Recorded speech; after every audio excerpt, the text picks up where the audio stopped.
Hello out there, YouTube people. Welcome to another installment of Confessions of a Mac Addict. Today, we're going to look at a system that takes up a lot of physical space, is impractical for any modern work, but it's still a highly valued part of my collection. It's the Power Macintosh G3 Beige desktop. We've also got a guest appearance from another ancient piece of Apple technology, a G4 Mac Mini. I use the Mac Mini as a Wi-Fi to Ethernet bridge. It connects to my home Wi-Fi network, and using OS 10.4.11 Tiger, I use internet sharing over TCP/IP, and then an Ethernet cable from the Mac Mini to any of my collection, but today on the G3 desktop, and this allows me full internet access. I'm just loading up a few of the usual suspects, Google search, some Frog Find, Macintosh Garden for any software updates or games. And considering this machine is nearly 30 years old, the experience is quite usable. You're not going to be watching YouTube or doing anything crazy, but it's quite nostalgic to use such old equipment and still have access to the modern internet. I've currently got a triple boot set up, so I'm just going to speed run through the boot process on the different installations. So we've got macOS 9.2, and this runs super fast, really nice to use. 9.2 probably has the best support for USB and FireWire as well, so definitely a good OS to run on this machine. I've also got 8.5.1, and I've confused that a bit in this video. I've called it 8.6, but it is 8.5.1. And of course it's very quick with 8.5.1, but it obviously doesn't have as much support for the hardware as the 9.2 does. Now, there is a few gremlins with this machine. I've also got 10.2.8 Cheetah installed, but that's 3 separate partitions on the same 6 gig hard drive. And when I go to restart the system in OS X, it keeps corrupting the partition for OS X. And the only way I can fix it and get the system booted up again is to boot off a Cheetah install CD and repair the permissions from disk utility. So in the future, I'll probably install Cheetah onto a separate hard drive, and that should fix that issue.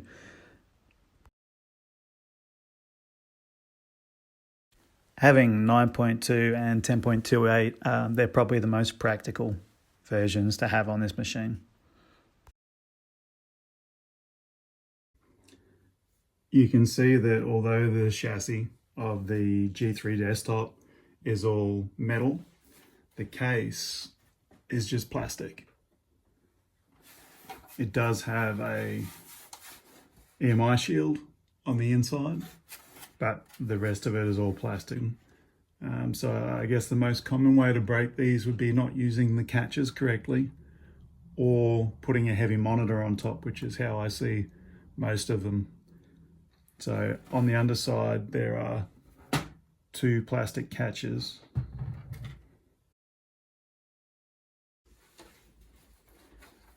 You can see on the inside of the case, on the back side of that mechanism, it's meant to be a plastic style spring. These ones are deformed slightly, but they haven't broken. But there is a catch on both sides. So just be careful when you're trying to disengage those clips and remove the case, and the same for when you're putting it back on.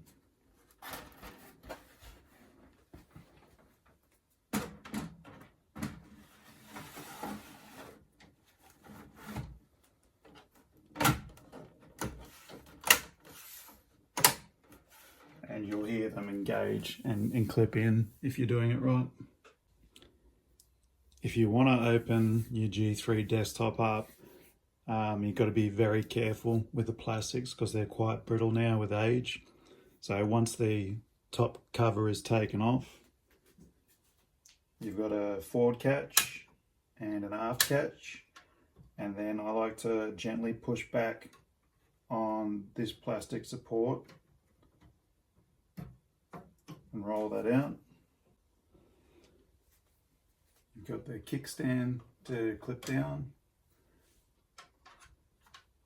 and then you can lift the whole power supply and drive assembly across on its hinge, and now you've got full access. When I bought this machine, it was completely standard. Unfortunately, during freight, the hard drive had failed and also the CD-ROM drive. So I removed the original hard drive and put this Seagate unit in that I had. A couple of improvements that I've made. I fully populated the RAM. It's only 192 meg, but it was just the memory that I had laying around that would suit. I also added a Sonnet Firewire and USB card. That's great for being able to get files on and off this computer to my later model G3s and G4s.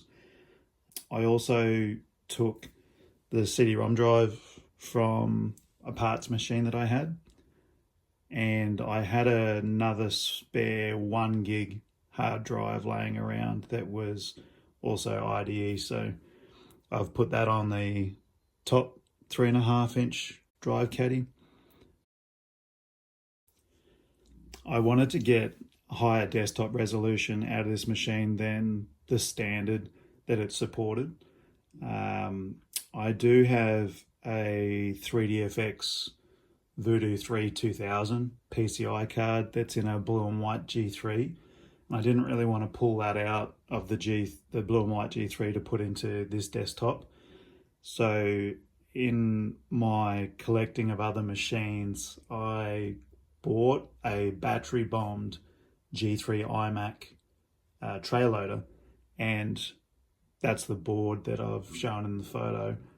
I found out that the 4 meg VRAM that is fitted to some of these models is the same 4 meg VRAM chip as what will suit the G3 desktop. So I had a lot of trouble trying to find on eBay the specific 4 meg VRAM upgrade, and it was just through Reddit and Googling that I found reference that the G3 iMac, if it has that upgrade, it's the same thing. So that VRAM upgrade is here, and that allows me to do 1280 by 1024 at millions of colors. So that was a great upgrade that I didn't have to go out and buy anything specifically for this machine. I already had it. G3s have a lot of quirks that you'll soon get to know if you start playing with them. Between this G3 Beige desktop and the 3 blue and white towers that I have, they're all very picky about what RAM they will accept. And the parts G3 machine that I had from years prior, it already had a decent amount of RAM in it, but none of that RAM would be recognized by this machine. I generally like to use parts that I already have rather than going out and buying something specifically to upgrade a machine.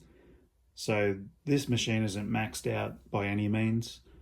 I do have an installation of 8.6, 9.2 and 10.28 cheetah on the one 6 gig hard drive, and then the second 1 gigabyte hard drive I just use as some extra storage. The CD-ROM drive is really handy, just to be able to burn media from other systems and chuck it into this. The USB is a great improvement. Also the Firewire, but unfortunately you don't have the same option to boot with the option key like you do on a later model G3 and choose a Firewire target to boot from. So you can see there's a lot of room inside the case once everything's opened up, so they're nice and easy to work on. The most annoying thing is when you've fixed something or changed something and you close everything back up, start the machine up, only to realise that you need to open it all back up again. Also take note of the prop that you need to pull out before you close the case back up again. That stops it from dropping on you, but you will break that plastic prop if you don't pull it out. On the back of the machine, you can see that this was originally a 266 megahertz model with 32 meg RAM, a 4 gig hard drive, and 24 times CD. So this has also been upgraded with a newer tech 500 megahertz G3 upgrade, which was a nice surprise. Ports, we've got SCSI DB25. We've got ADB for keyboard and mouse, 10 meg Ethernet. We have serial and modem, I think. And then we've got the Mac DB15 video output. So that's where I use the DB15 video adapter. You can also see the back of the personality card. So I've just got the Whisper personality card, and that has speaker output and microphone input. And you can also see that Sonnet, Firewire and USB PCI card here. Overall, this machine's in really, really good condition. I had been looking for a nice G3 desktop for a long time. My parts machine, I've had roughly 5 years. And although these machines were plentiful when I was in school, I remember them being our school computers when I first started high school. I remember seeing them all getting thrown out into bins when they were past their use-by date. And now they're pretty popular, at least where I live, and quite hard to come by in decent condition.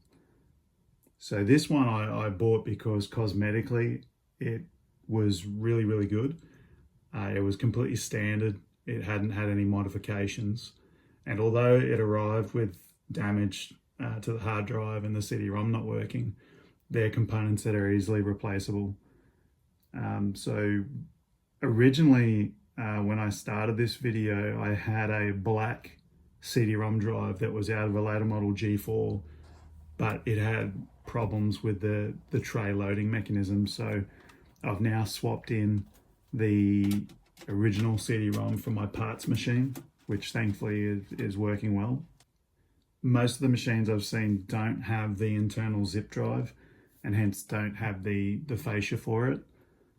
I went through a phase where I wanted zip drives and everything. So I've got roughly 30 Power Mac towers between G3 blue and whites and G4s and graphite, quicksilver and mirrored drive doors. And I thought that the zip disks were really fun to use. So I bought a bunch of external USB zip drives and also repaired what I could of the internal zip drives I had. So they do come in really handy. I actually haven't tested this zip drive here. I haven't tested the floppy drive either, but I realistically just use the CD-ROM and the internal USB that I've got on that Sonnet card. I do really like this machine from a collection standpoint, and it's nice to have a complete parts machine as well.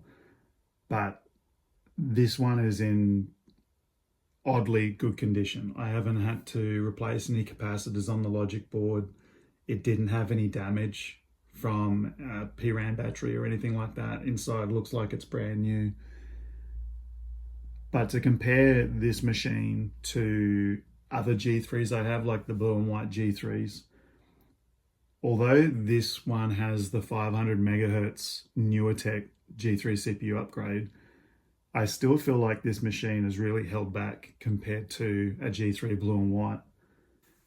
I've got 3 blue and white G3 towers, Two of them are 350 megahertz revision Bs, and then I've got a 400 megahertz revision A. And I feel like they perform a whole lot better, just even in the desktop environment.